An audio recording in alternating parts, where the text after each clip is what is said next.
कि वो राम भक्त अति प्यारा है, सारे जग से वो न्यारा है।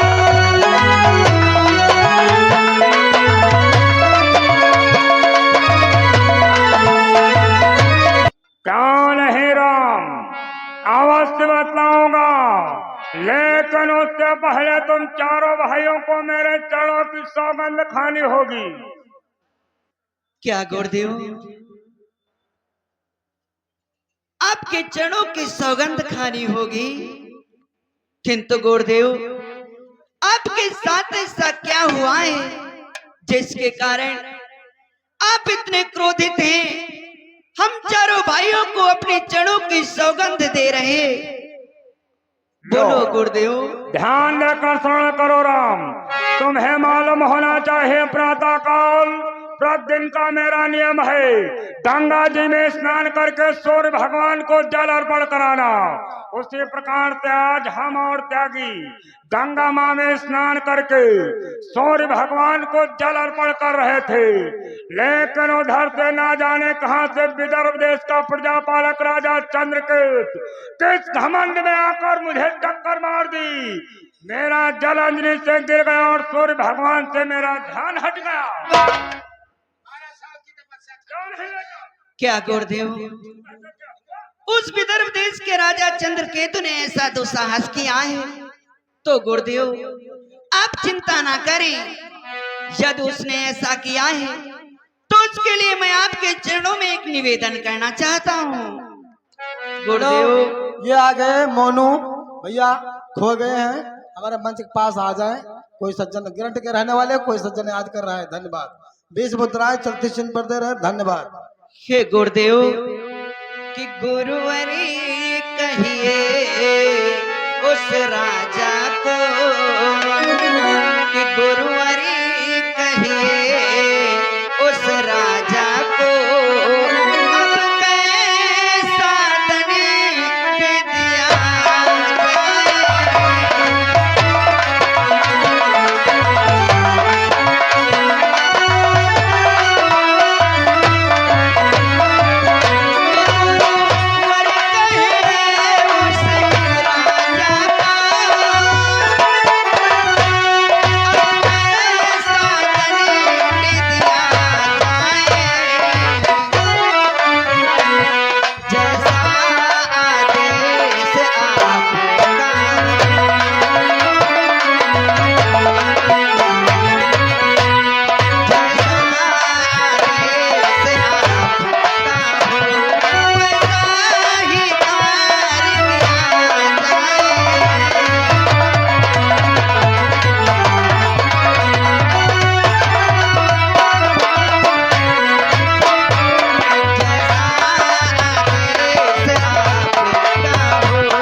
गुरुदेव, इसलिए आप ही प्रकट करें, यदि उसने ऐसा दुस्साहस किया है तो आप उसे कौन सा दंड देना चाहते हैं?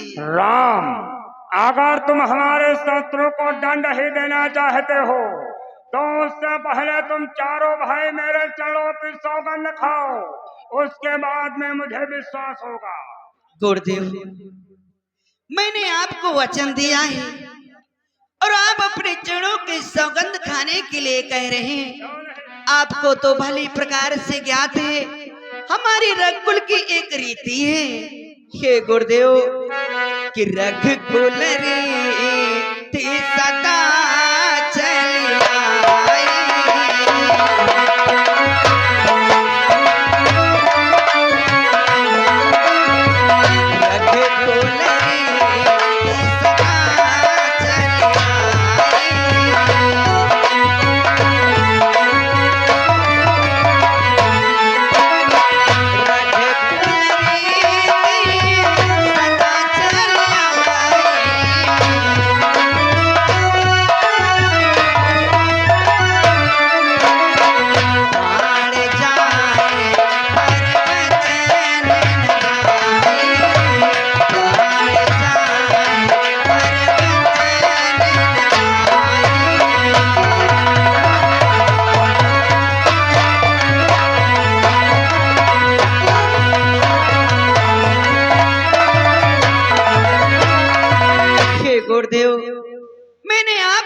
वचन दिया है, मैं उस वंश का वंशज हूँ जिसके वंश में सदैव अपने वचन की लाज रखने के लिए अपने प्राणों को निछावर कर दिया गया। हरिश्चंद्र जैसे राजा हमारे वंशज हुए जिन्होंने अपने वचन को निभाने के लिए एक भंगी के घर बिके जाकर के। हे गुरुदेव, मैं दशरथ नंदन राम आपके चरणों की सौगंध खा करके कहता हूँ, जो भी दंड आप उस राजा के लिए देंगे मैं उसे अवश्य दूंगा। इसलिए गुरुदेव, आप प्रकट करें कि आप उस राजा को कौन सा दंड देना चाहते हैं। वाह राम, अब मुझे विश्वास हो गया। लो श्रवण करो, मैं उसे कैसा दंड देना चाहता हूँ कि यदि पहुंच रहे हो राम सुनो, उसे कैसा दंड दिया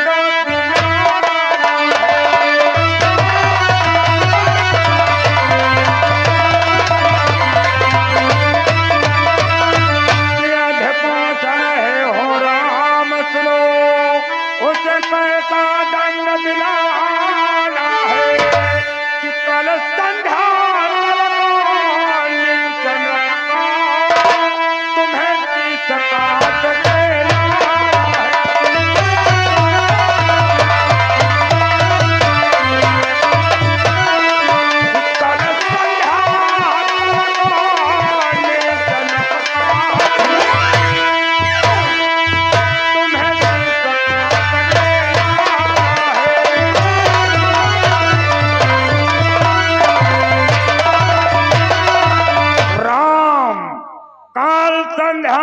उस राजा का शेष कटकर मेरे चरणों में आना चाहिए। राम, चरणों में। से आप क्या कहते हैं गुरुदेव? कल संध्या तक उस राजा चंद्रकेतु का शीश आपके चरणों में होना चाहिए। हे गुरुदेव, एक छोटे से अपराध के लिए आप उसे इतना बड़ा दंड देना चाहते हैं? छोटा अपराध है, बस समझ गए। हेलो, ये आ गए भोला बलदेव खेड़ा के रहने वाले। 20 मुद्राएं चलती सीट पर दे रहे हैं पार्टी की तरफ से, धन्यवाद। राम, तुम्हें क्या मालूम है? अरे तुम्हारे वंशज में हुए महाराज रघुदेव, महाराज हरिचंद, उन्होंने आज तक अपने वचन को नहीं पलटा है। अगर तुम अपना वचन पलटना चाहते हो तो पलट दो, हम लोग जाओ। ठहरो गुरुदेव, ये आ गए हरिचंद दानी अरसलिया की तरफ से 50 मुद्राएं चलती सीट पर दे रहे हैं पार्टी की तरफ से, धन्यवाद। हे गुरुदेव, आप हमारी भूल के लिए हमें क्षमा करें गुरुदेव। हे गुरुदेव, कि जो दंड आपका निर्णीत है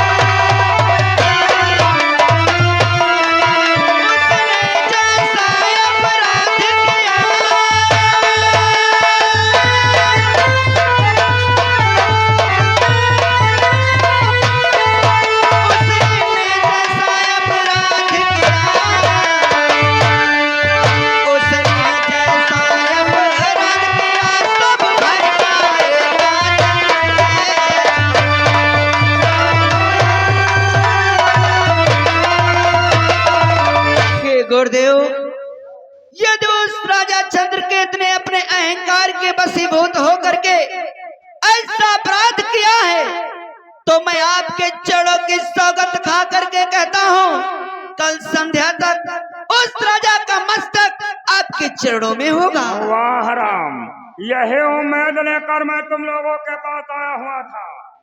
हम लोगों को विश्वास हो गया, क्यों नहीं बेटा? तो गुरुदेव, आप अपने क्रोध को त्याग दें और आसन ग्रहण करें।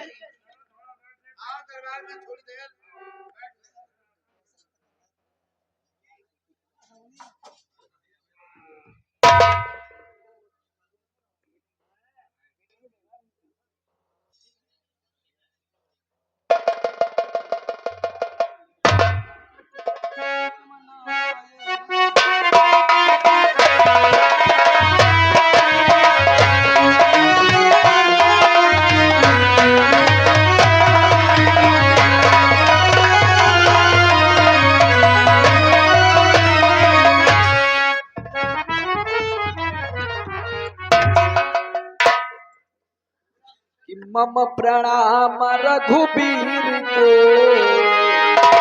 हो सहरस विकार तत्पश्चात आशीष दान हमको कोठिन बारी। सर्वप्रथम ब्रह्मपुत्र नारद का प्रभु श्री राम जी के चरण कमलों में बारंबार प्रणाम स्वीकार। तुम्हारा कल्याण हो देव ऋषि। कहो देव ऋषि, आज सुबह सुबह हमारी अयोध्या में किस कारण आगमन हुआ है? नारायण नारायण भगवान इधर से विचरण कर रहा था, एकाएक हृदय में विचार उत्पन्न हुआ, चलो चलकर अपने स्वामी के दर्शन कर लेते हैं। सो आपके दर्शनों हेतु आ गया भगवान।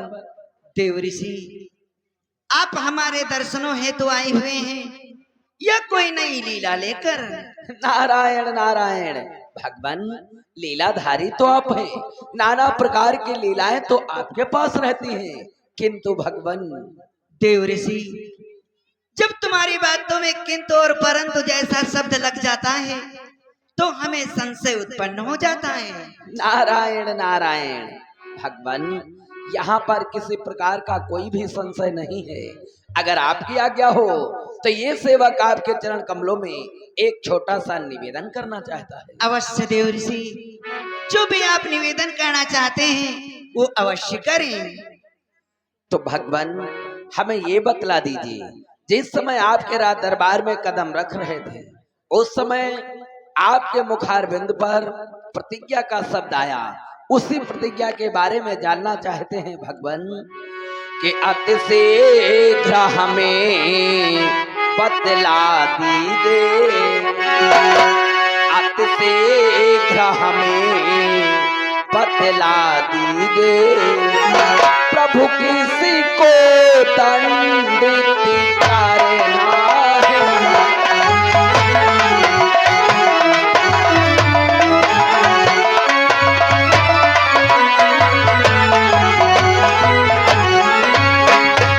अति शीघ्र हमें बतला दीजिए, प्रभु किसी को दंडित करना है। किसने अपराध किया कैसा,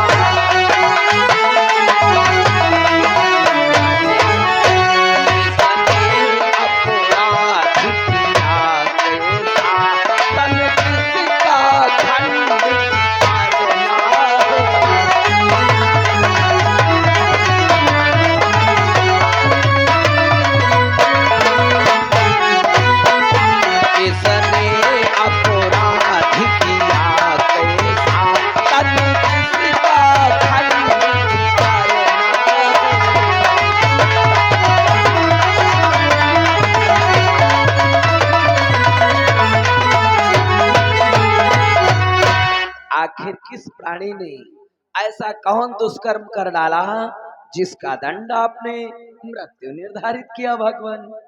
हे देव ऋषि, आप हमारी प्रतिज्ञा के बारे में जानना चाहते हैं? हाँ भगवान। तो देव ऋषि, कि यदि पूछ रहे सुनिए मुनिवर, कि यदि पूछ रहे सुनिए मुनिवर, कि आरोप जिसे लगवाया है,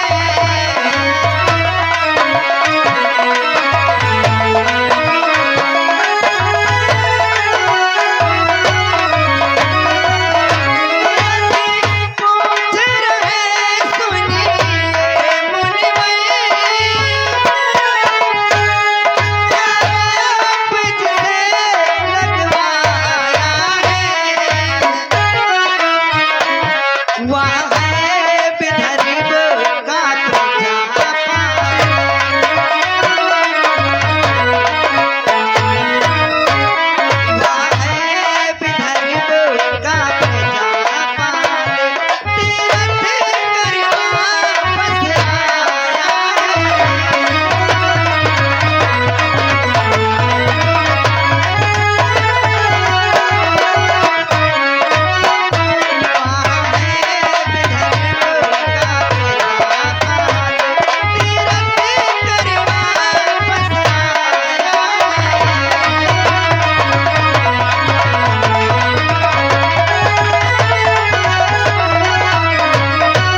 देव ऋषि, हमने जिसके लिए मृत्यु दंड निर्धारित किया है वो विदर्भ देश का राजा चंद्रकेतु है, जो समस्त तीर्थों का भ्रमण करता हुआ हमारे अयोध्या के वैराग्य भूमि पर आ पहुंचा है।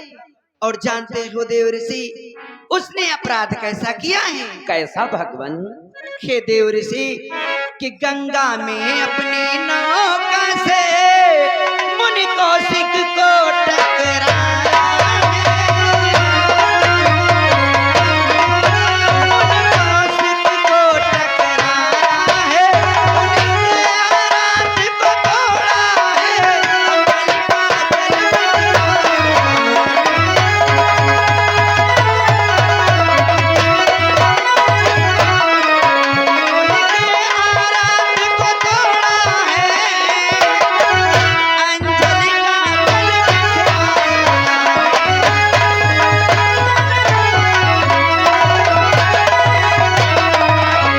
देव ऋषि। जिस समय हमारे गुरुदेव गंगा में स्नान कर सूर्य भगवान को अर्घ अर्पित कर रहे थे, उसे क्षणवा विदर्भ देश का राजा चंद्रकेत अपने अहंकार के वशीभूत होकर के हमारे गुरुदेव के अपनी नौका की ठोकर मार दी, जिससे उनके अंजलि का जल बिखर गया। भगवान सूर्य से उनका ध्यान टूट गया। इसी अपराध के लिए हमने उसे मृत्यु दंड देना निर्णित किया है। हेलो, ये आ गए हरिचंद दानी अटसलिया की तरफ से 50 मुद्राएं चलती सिर पर दे रहे हैं। धन्यवाद। नारायण नारायण। भगवान, इतनी छोटी सी बात के लिए इतना बड़ा दंड? क्या कहते हो देव ऋषि? मैं सत्य ही कहता हूँ भगवान। उस बेचारे से जानबूझकर अपराध नहीं हुआ, उससे भूल हो गई है भगवान। कि हे भगवान, ये अपराध नहीं, ये भूल हुई।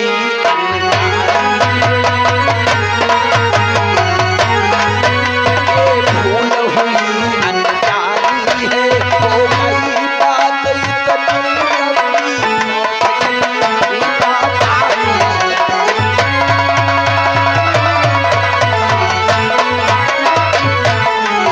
हो गई बात इतनी लंबी, मौत कटी थी जाता।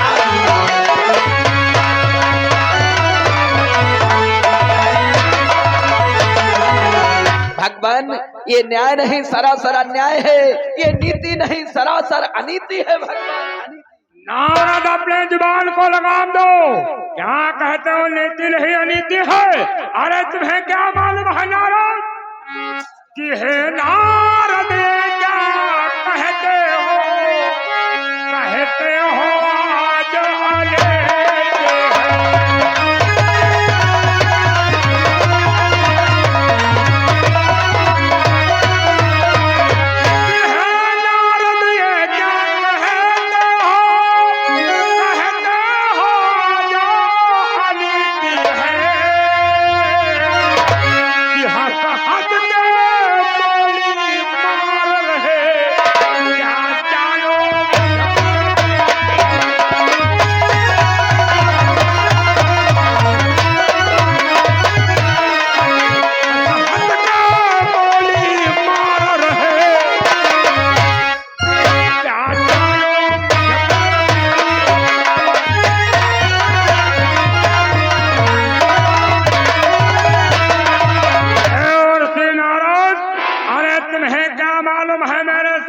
क्या हुआ है?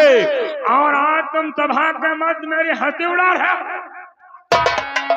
उसके अपराधों को क्षमा कर दीजिए। हम लोग भी आवाज दिया, पीछे पीछे आवाज दे रहे थे, ठहर जा और ठहर जाता, क्षमा कर देते। क्यों नहीं नारद? यदि को पलंगपति ठहर जाता, मैं उसकी भूल समझा लेता।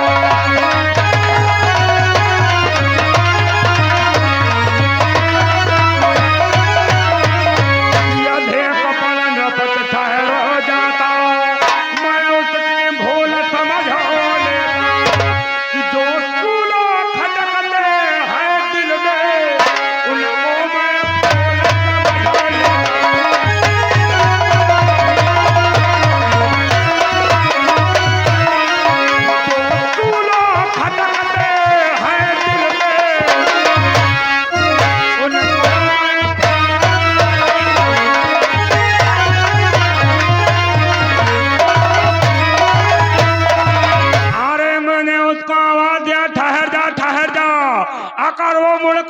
मुझसे क्षमा मांग लेता, मैं उससे क्षमा कर देता।